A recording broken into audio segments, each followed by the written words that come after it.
We are here for another episode of Life Lessons, and we are talking with Nicole, Kelsie, and Britne. These women care for people in the Reflections unit at Morningstar, people that have Alzheimer's and dementia. What exactly do you ladies do here, Nicole? Well, I'm the Reflections Care Coordinator. I'm over the staff and the residents, the care of the residents.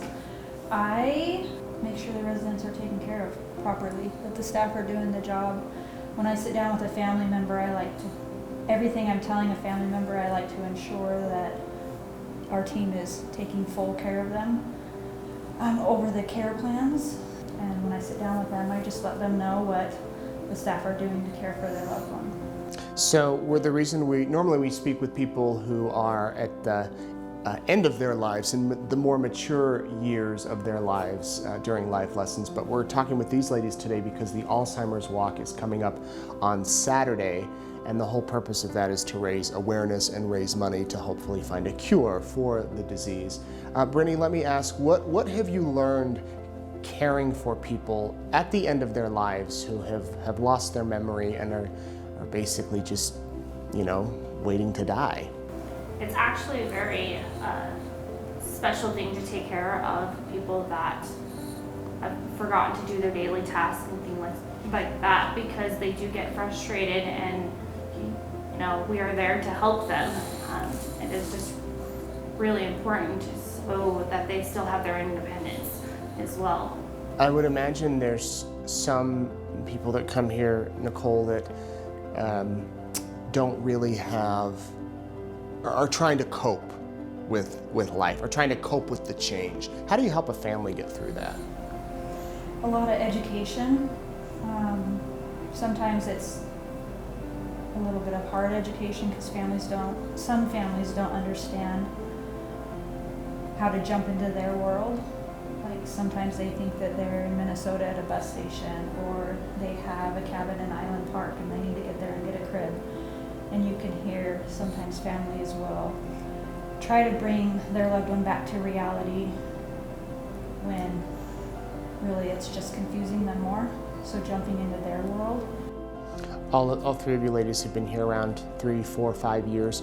What have you learned, caring for these patients? I've learned a lot. It's very rewarding, but it's also very challenging. These residents and the family members become like our family. And it makes it really hard sometimes, because sometimes with dementia, they're not here for very long. We do our best to make sure their last days here are the best that they can be and really good. And when they have behaviors and things and we can't figure out the solution to it, that makes it hard. But we do a lot of educating, like Nicole said, to help the families understand like we do. But caring for them is the best thing. I love my job and being able to do the things we do for these residents.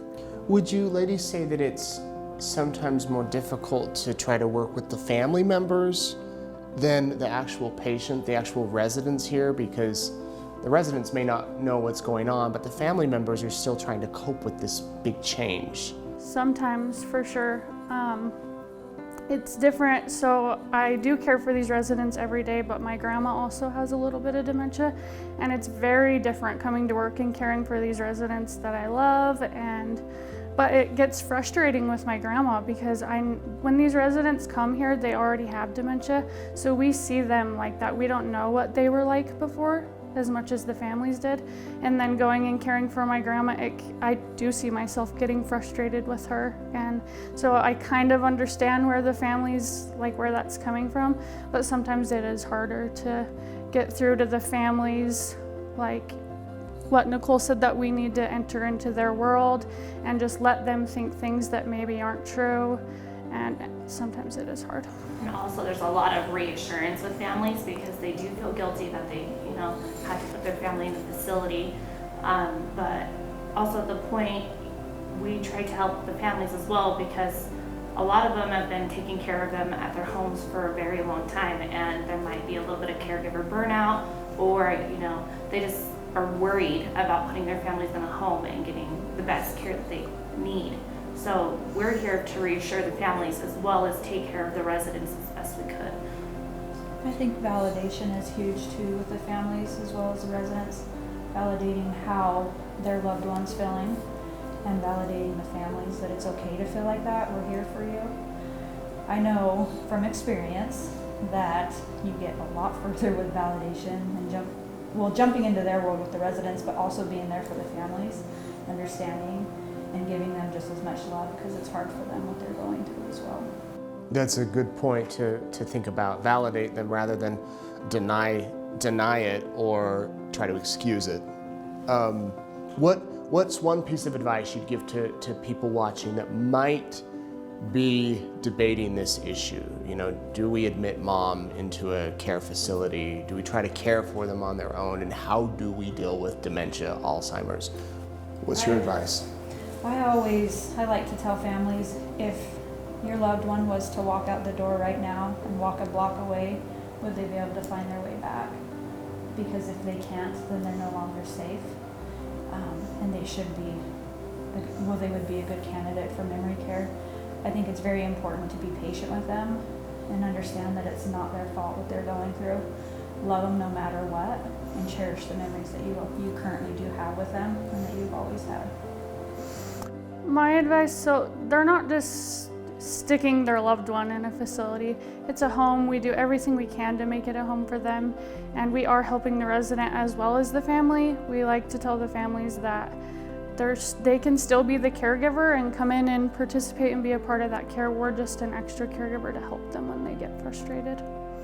My advice would be take one day at a time, and also you might get frustrated because one thing that worked one day is probably not going to work the next. So you just need to take a breather and just enjoy the time that you have with your family. Well, thank you very much, ladies. The Alzheimer's Walk is virtual this year, so you can find more information about that. We'll put a link down below, and you can donate if you can't make it out to the virtual walk. And hopefully one day we won't have to have this conversation because there'll be a cure.